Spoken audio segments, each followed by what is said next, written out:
So Mahesh Babu గారికి రాజ్ die hard fan, but ఎక్కడ నీ సినిమాల్లో రిఫరెన్స్ కూడా కనిపించదు. రీసెంట్ గా నాగ చైతన్య గారు ఒక చిన్న రిఫరెన్స్ వచ్చింది మహేష్ బాబు, ఫ్యాన్స్ బాగా ఎంజాయ్ చేశారు. బట్ నీ సినిమాలో అలాంటిది ఏం కుదరలేదు. అంటే నిజంగా ఎందుకో తెలియదు నాకు, ఇప్పటిదాకా కుదరలా. అంటే ఐ థింక్ అందగాడు సినిమాలో అని ఉంటది అనుకుంటా ఒక దగ్గర, ఏమో నా అసలు ఎక్స్ప్లోజ్ అవ్వలేదు. అదే నాకే గుర్తురావట్లేదు. బట్ ఇంకెప్పుడు కుదరలే యాక్చువల్లీ. కానీ నాకు ఖచ్చితంగా పెట్టాలి ఉంది.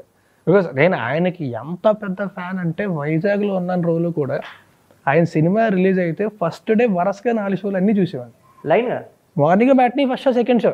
ఓకే, సినిమా బాగుంది బాగాలేదు సంబంధం లేదు, మహేష్ బాబు ఉంటే సినిమా అదిరిపోయింది అంతే, దిగ్గేదేలా 4 షోలు చూసేవాడిని.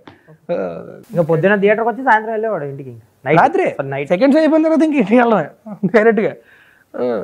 బట్ ఎప్పుడు కుదరలే. కానీ నెక్స్ట్ ఖచ్చితంగా ఎక్కడో దగ్గర ఖచ్చితంగా మా డైరెక్టర్లోనే సరే రిక్వెస్ట్ చేసి ఏదో చేసి ఐ విల్ మేక్ ష్యూర్. మధ్యలో మహేష్ బాబు కలిసే ఉంటావు కదా, చాలాసార్లు కలిసి ఉంటావు కదా. ఇప్పుడు కుమారి షూటింగ్ ఆల్మోస్ట్ అయిపోయినప్పుడు అప్పుడు ఒక బ్రహ్మోత్సవం సెట్లో ఒకసారి కలిసాను. ఓకే, మహేష్ దాంతో ఒకసారి కలిసాను. సో చెప్పావా నీ అభిమానంతో చూపి? అయ్యో అప్పుడు బ్రహ్మోత్సవం కూడా ర్యాండీ గారే కదా. అవును, రెడ్డి గారు చెప్పారు అబ్బాయి చాలా పెద్ద ఫ్యాన్, అప్పుడు సినిమా చేశారు.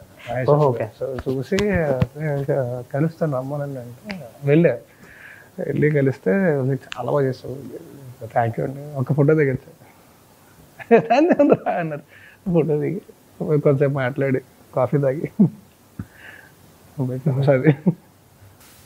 ఆ రోజు హైలైట్ ఏంటంటే ఆయన కలిసిన తర్వాత ఆ సాటిస్ఫాక్షన్, ఫస్ట్ పొద్దున ఆయన కలవాలి అన్న ఎక్సైట్మెంట్ ఎక్కువ అయిపోయి రాత్రి సరిగ్గా నిద్రపట్ల.